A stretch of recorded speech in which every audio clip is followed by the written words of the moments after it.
Situation Room. Witty, political, engaging, deep, controversial. In the room, we have C.T. Muga, researcher, academic, seasoned political observer, a fountain of wisdom in these politically uncertain times. Ndu Oko, Nigerian by birth, Kenyan by choice, communications expert, Pan-Africanist, a truth seeker and believer in people power, and Eric Latin, agent provocateur, the man in the chair, seasoned journalist, news hound, a man who believes in punching up, not down.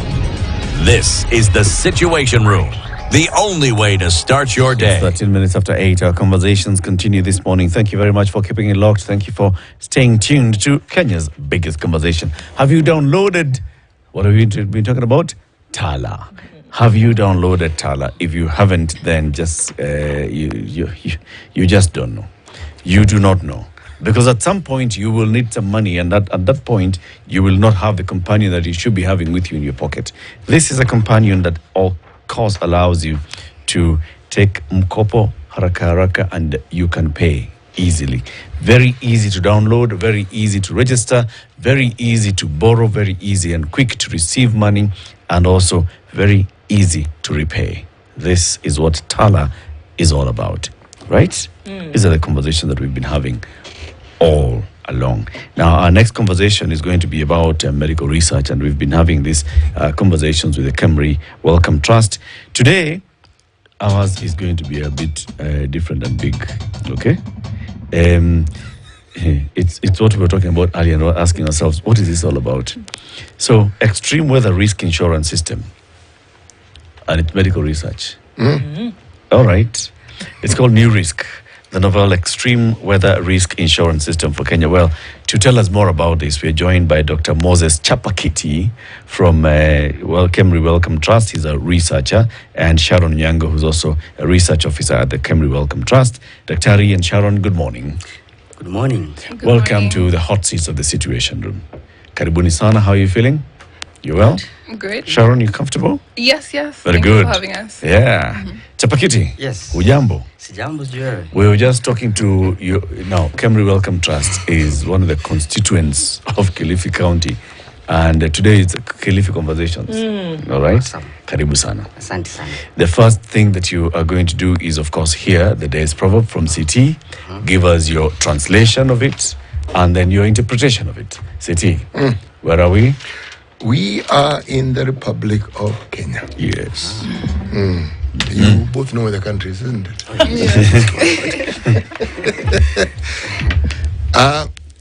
Our proverbs are in the Kiswahili language, and then we'd like to ask you to interpret it into English and then tell us what it means to you. Okay? Nimechoka kutangatanga. Hapa tatia nanga. Nimechoka kutangatanga. Hapa tatia nanga. First, translation. Sharon, I want to start with you. Translating to English? Yes. Okay. I'm tired of moving around. I want to set foot here. Daktari. I will change foot to anchor. I'll set my anchor here. I'm tired of moving around. I'll set my anchor here. Yeah. It's a nice one. Okay. Both meaning the same thing, is it, the city? Okay. So what's your interpretation of it, Sharon? Basically, instead of trying to focus on a specific task, instead of trying to gather everything around, focus. If you're particularly maybe talking about a specific area in research or career, then it's best to just set your foot in one specific place or the career that you've chosen, instead of trying to get sort of everywhere. Being a jack of all trades. Exactly, trying to be a jack of all trades. Yeah. Then you become an expert in that particular area. Nice. I will echo that, and also add that I think in relation to what you're currently doing, there are a lot of things in the climate and health space, and we are now focusing on this project that is called New Risk. So we think it's something that it's worth talking about. We think it's a hill that is good to die upon. Yes. Yeah, so we are really setting our anchor on this, and we're hoping to share more about this. Okay. Yeah. So let's just dive straight into it. What is New Risk? Doc? New risk. I think new risk first is an acronym, so I can give the explanation in full. So it means a novel extreme weather risk insurance system for Kenya. So this can be broken down into several parts. I think first, novel is new. So this is something that hasn't been done before, and we are hoping to break good grounds with it. Extreme weather. What is extreme weather? I think these are things that you are currently seeing right now. Recurrent, frequent flooding that are of high magnitude compared to what we've seen before. Heat waves happening globally that have not been happening before. Things like sandstorms that are happening in other countries. Droughts that are prolonged and really take a toll on the human population. Risk insurance. So we are essentially looking at a system that can help our health system. And the health system comprises of different facets. So what happens if an adverse weather event occurs? What happens if a flood occurs? What happens if a drought happens? What happens to the population? What happens to our health facilities that are supposed to give services to people? And we want to see how can we design preventive measures or mitigation measures that we can put in place so that in case an adverse weather event happens, then we are sure that our population will still get service that they require from the health facilities. So this is in the event of extreme weather events. Yes. What happens to our health system? Exactly. Because normally we think about the agriculture, the food security side and all. Exactly. And what happens to people's safety. Okay. So then, what do we need to think about when you think about all these things, Sharon? So yeah, we've been introduced to novel, extreme weather risk. So coming to the other second part of it, the insurance system. What is it? So maybe just to also still add on to what Dr. Chapa has mentioned, the New Risk Project has different work packages. So the insurance system is towards the end of it. So we have the first work package is on analyzing policies. And then the second one is on mapping of vulnerability, especially for the communities and for the health systems. And the third one is on the resilience of the health systems in particular, and also getting to know what communities are doing, how prepared they are towards this. And the last work package is on getting to know what is the cost of doing nothing and what is the cost of doing something. So it all adds into the fifth work package altogether. And not particular, like there are different aspects to it, not just specifically the insurance that comes out of it. We want to see, in terms of health workforce, what can be reinforced, in terms of energy, in terms of infrastructure, in terms of water and sanitation. I think the WHO has different standards to this, and probably Moses could add more on it. What are health systems? So health systems, these include the health facilities, the populations as well, all coupled up together. Okay. So I'm curious, what could actually happen to facilities should there be extreme weather conditions? We never really think about that. What are the potential dangers or risks that could actually fall on health facilities? I can give two examples that looks at both extremes of what we look at when we say extreme weather risk. I'll talk about extreme rainfall and I'll talk about extreme heat. So extreme rainfall would lead to a flood. So what happens when it floods? I think like in what we saw end of 2023 and early 2024, there are some hospitals which were actually cut off from the population, which means that people cannot access these hospitals for services. Roads were washed off, or the areas around were marooned and you could not get to the hospital, which means that the hospitals also got inundated. The rooms were flooded, equipment were destroyed, you could not get vaccines to your children, you could not dispense primary medical care during an emergency situation. So that is one major impact. Health facilities get destroyed, and people around these health facilities cannot access the services that they're supposed to get from these health facilities. Number two, when you look at extreme heat, I think we are used to saying kuna joto, but then sometimes it is actually extreme. In fact, last year and this year, we've recorded the highest temperatures ever since the 1800s. So what does this have an impact on the health workforce, for example? I mean, you become lethargic, you become very irritable, you become dehydrated, your productivity really declines while you are at work. It becomes difficult for you when you're irritated or experiencing some other kind of emotional stress because of the heat. You cannot attend to your patients well. You are very angry, you are irritable. Even your patients, when they come to the hospital, they don't have a place to stay and cool down. You have mothers coming with children for vaccines, or people who are unwell with other conditions like heart disease, kidney problems, etc. So they cannot, they are not able to really perform the way they're supposed to perform. I mean, because of these kind of heat things that are happening. Okay. Yeah. So if I understand this, these are conditions that come about as a result of nature, right? You may not have any control over it. So where would risk insurance come in? Because usually when you look at it, insurance would be to mitigate against a particular condition, or at least to help you take care of it. So where does insurance come in now to alleviate situations, or what does it do exactly? I would look at insurance as the way you'd normally have your health insurance. You are basically paying a premium to someone or a company to enable you to access these services at a point where you actually do need them, especially if the finances are supposed to be high, if you're paying out of your pocket.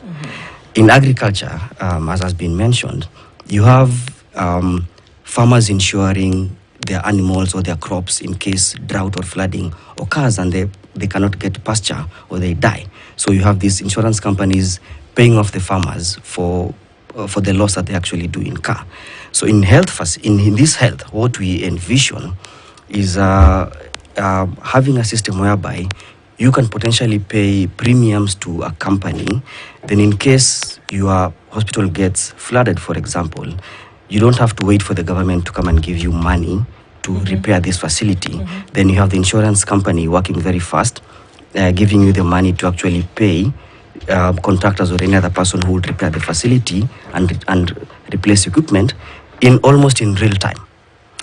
I think when you talk about risk, it's not just about the finances and that. There are also measures that you can put in place to mitigate the potential effects of this flooding and heat. For example, you can design your facility in such a way that you have very good drainage. If it rains, you actually don't get inundated by the flooding, like raising the platforms or having very proper drainage around your facility.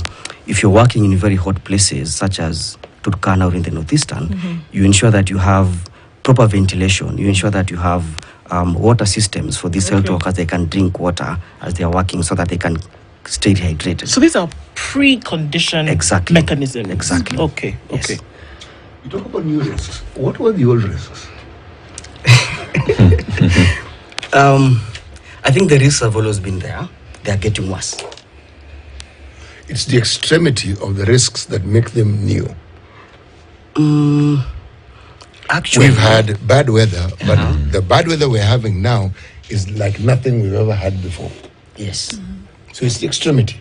yes, yes. I like this piece of research because previously when you talk about climate change and the impact on climate change on communities, we are looking at their resilience in terms of food systems. We're looking at their resilience in terms of surviving, getting access to water. But hardly do we talk about their access to health.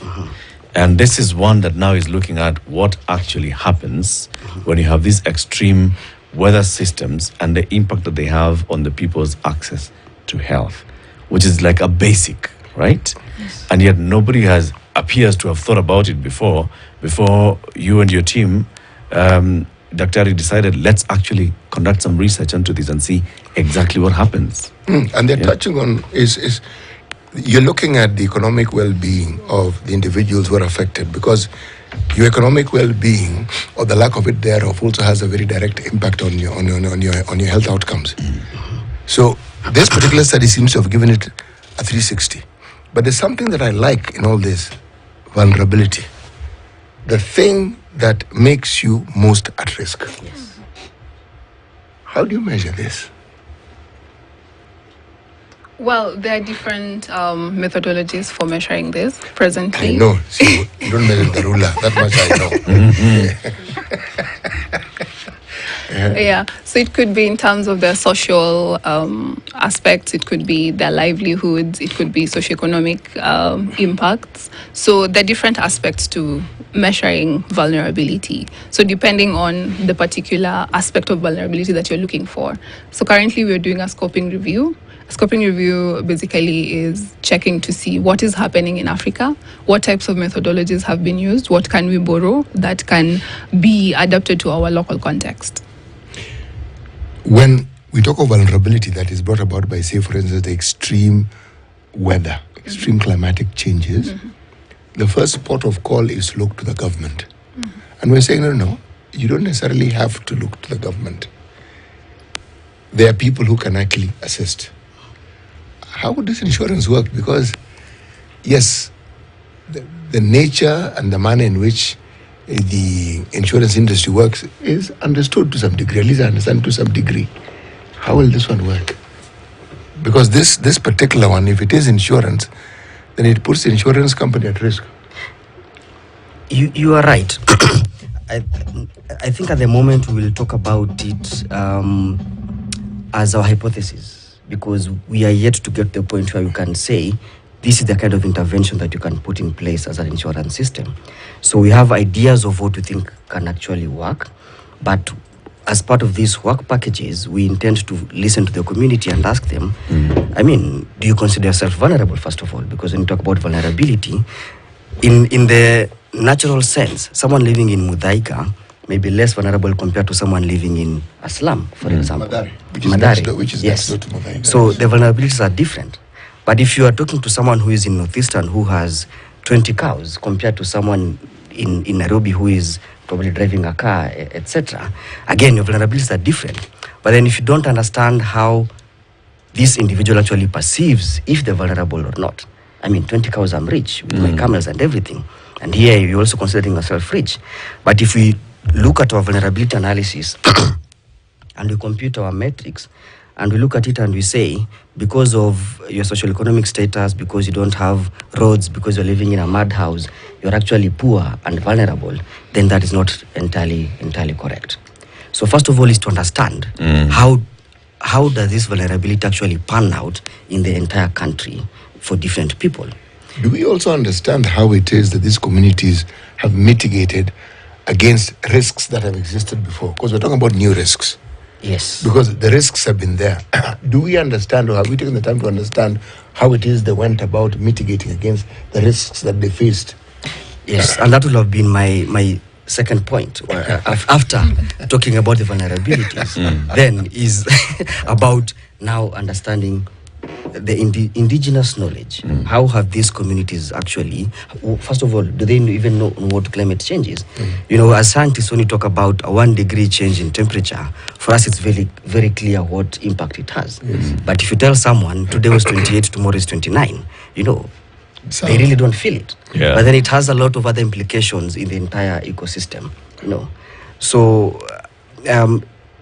if you talk to communities through like our work package 3 that talks about community engagement and understanding what they understand about climate change, what kind of measures do they actually put in place to mitigate the impacts of climate change, you know, like crop rotation, migration from one place to another whenever they see signs that floods are going to happen. Yeah. These are things that our grandfathers and other people who have gone before us used to do.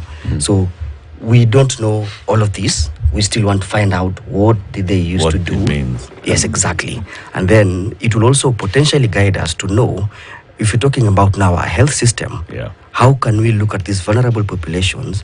What measures do they use to put in place to ensure that they actually still access facilities or get good health care?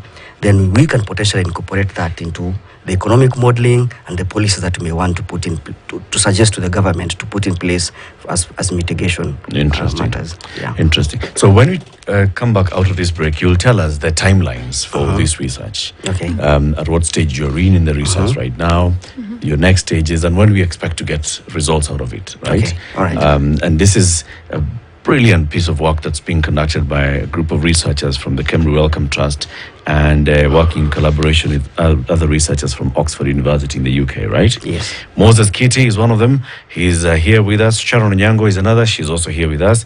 Emily Odipo from Kemri Wellcome Trust. Nevin Fukar from Oxford. Mishoke Maina from Kemri. Noni Mumba from Kemri. Patrick Farr from Oxford. Emilda Okiro from Kemri. Jacob McKnight from Oxford. And Benjamin Sofa from Kemri. Yes. All of you are working on this one. Yes, we are. It's called New Risk, which is an acronym for Novel Extreme Weather Risk Insurance System for Kenya. Brilliant piece of research just looking at how extreme weather systems and cycles affecting health systems in Kenya and how can that be mitigated against. This is a conversation that we're having this morning with our guests from Kemri Wellcome Trust. Ndu. Yes. Banking. Indeed. Yes. Kenya's #1 private bank, reminding you the different benefits that you can have when you open an account with them, and that is Stanbic. So you ask yourself, okay, so what exactly is it that we can or cannot do? So imagine a situation whereby you've opened an account, right? And these are the things that you can have. Private banking suites. You can step into luxury where your banking is as comfortable as it is secure. Your own private banker, a personal financial advisor who is there to help provide bespoke solutions as well as develop strategies to match your individual goals, premium accounts, forex trading in real time and get you that advice when you need it, extended family benefits, education, digital banking solutions, all of this because you teamed up with Kenya's #1 private banker.